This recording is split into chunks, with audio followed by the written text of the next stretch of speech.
নমস্কার, আমি সোমা। আমার আরও একটি নতুন ব্লগে তোমাদের সকলকে অনেক স্বাগত জানাই। কেমন আছো তোমরা সকলে? আশা করছি খুব ভালো আছো। আমি মোটেও ভালো নেই, তো সেটা আমার গলা শুনেই নিশ্চয়ই বুঝতে পারছো। এই তীব্র গরমেও যে কিভাবে ঠান্ডা লাগিয়ে ফেলেছি আমি নিজেও জানি না। গলার আওয়াজের পুরো 12টা বেজে গেছে, তো সেটা তোমরা শুনেই বুঝতে পারছো। তো যাই বা হোক, এই যে তোমাদেরকে নিয়ে শুরু করে দিলাম আজকের আরও একটি নতুন ব্লগ। সকালবেলায় ঘুম থেকে উঠে ঘরদোরগুলো ঝাড় দিয়ে এই যে ছাদটাও পরিষ্কার করে ঝাড় দিয়ে নিলাম। তারপরে এই যে চলে এলাম ঘরে। বাসি বাসনপত্র কাল রাত্রেই মেজে রেখেছিলাম, তো তাই আজকে আর বাসন কুসন মাজতে হলো না। আর এই যে লেবু, চিনি আর নুন দিয়ে একটু শরবত বানিয়ে নিচ্ছি।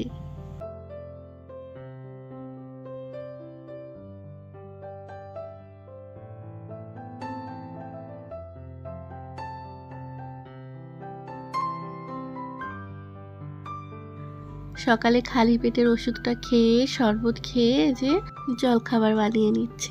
আজ অনেক দিন পর রুটি বানাচ্ছি, তো আজকে এক জায়গায় যাব, তো তাই আজকে সকালবেলায় যে জলখাবারে রুটি বানাচ্ছি। মানে দুপুরবেলায় এক জায়গায় নেমন্তন্ন আছে। আজ দুপুরে কোনো রকম রান্না বান্নাই ঘরে করব না, তো তাই ভাবলাম সকালে জলখাবারে রুটি আর আলু ভেজে নিই। কারণ নেমন্তন্ন বাড়ি খাওয়া দাওয়া তো সেই অনেকটা দেরি হয়ে যায়, তো দেরি হলেও সোনাদের যাতে না খিদে পায়, তো সেই জন্যই রুটি করে নিলাম।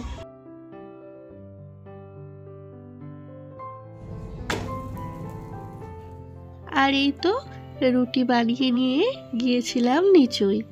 আমরা যে কাকুটার কাছ থেকে দই কিনি, তো সেই কাকুটা এসে ডাকাডাকি করছিল, তো তাই এই যে আবার গিয়ে নিচু থেকে নিয়ে এলাম। আর কালকের কিছু কাঁচা জামা কাপড় ছিল, সামান্য একটু ভিজেছিল। ঘুম থেকে উঠে সবার আগে এগুলো মেলে দিয়েছিলাম, এখন দেখছি শুকিয়ে গেছে, তো তাই তুলে গুছিয়ে নেব।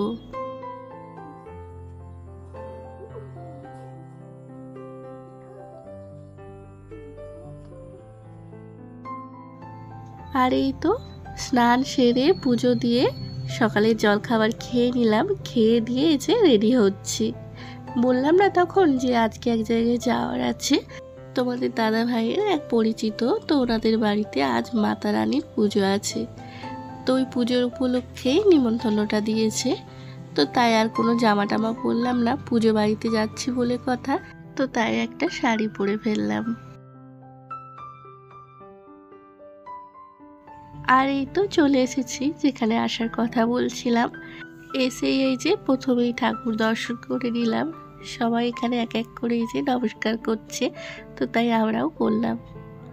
আর এখানে একটা এসে জিনিস দেখতে পেলাম, সত্যি অনেক নতুনত্ব জিনিস দেখলাম। এই যে পুজোর শেষে এই বাজনাটাকে সবাই মিলে কিন্তু পুজো করলো, আরতি করে পুজো করলো।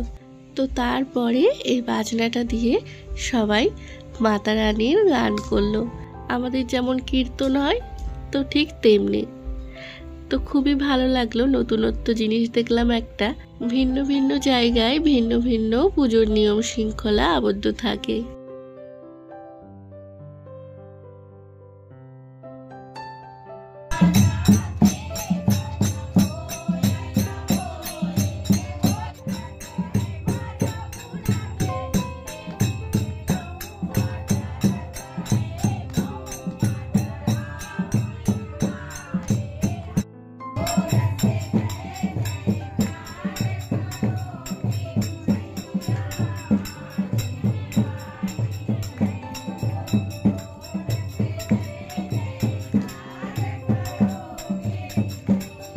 আর এই তো আমরা খেতে বসেছি, আর আমার সোনাদের আগেই খাওয়া হয়ে গেছে।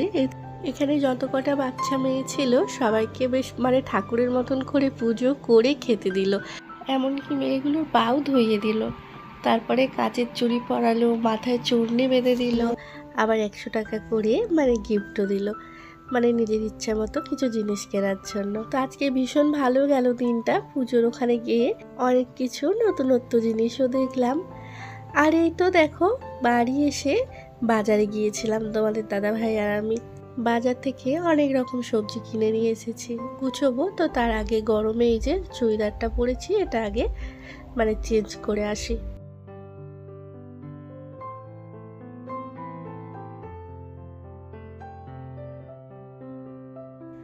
আর এই তো জামাটা পাল্টে এসে সবজিগুলো হয়েছে সব কিন্তু গুছিয়ে ডাব্বাগুলোতে ঢুকিয়ে রেখেছি।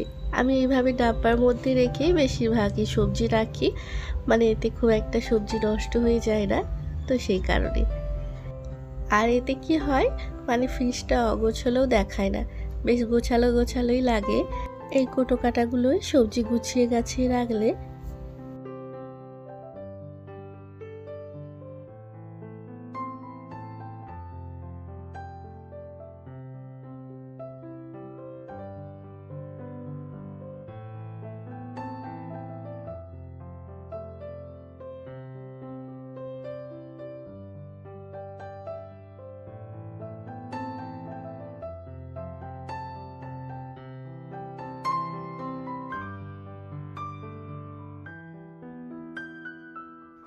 তো বন্ধুরা, আজকের ব্লগটা আমি এখানেই শেষ করলাম।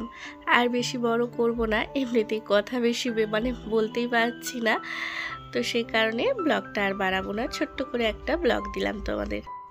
তো তোমরা ভালো থেকো আর সুস্থ থেকো। আর আমার ব্লগটি যদি কোথাও এতটুকু ভালো লেগে থাকে, তো তাহলে আমার চ্যানেলটিকে সাবস্ক্রাইব করে আমার পাশে থাকার অনুরোধ রইল। দেখা হবে আবার একটা নতুন ব্লগে।